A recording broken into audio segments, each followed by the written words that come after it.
Here's a fascinating thing about how humans work. We trust what feels familiar.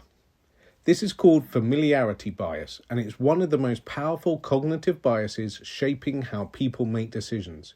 When something feels familiar, whether it's a face, a logo, or a story, it feels safe, and safety builds trust.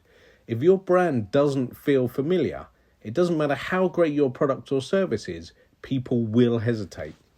Psychologists and behavioural scientists have found the magic numbers for building trust and connection.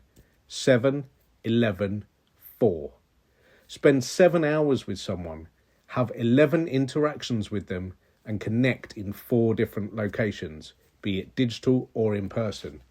Whether it's a brand or a relationship, these touch points create the familiarity needed to bond. If your audience isn't spending enough time with you, interacting regularly, and seeing you in different spaces, they're not likely to feel connected. Consistency is key. Your brand's visuals, tone, and messaging should be instantly recognizable across every platform and interaction. Make it easy for your audience to remember you. Show up regularly. Out of sight, out of mind. Post consistently. Share your story and stay present. The more your audience sees you, the more familiar you become. Repeat your core message. People don't hear you the first time or even the 5th. Repetition embeds your message in their minds. And engage in different spaces. Interact with your audience across platforms, social media, email, podcasts, in-person events, wherever they are, wherever they hang out.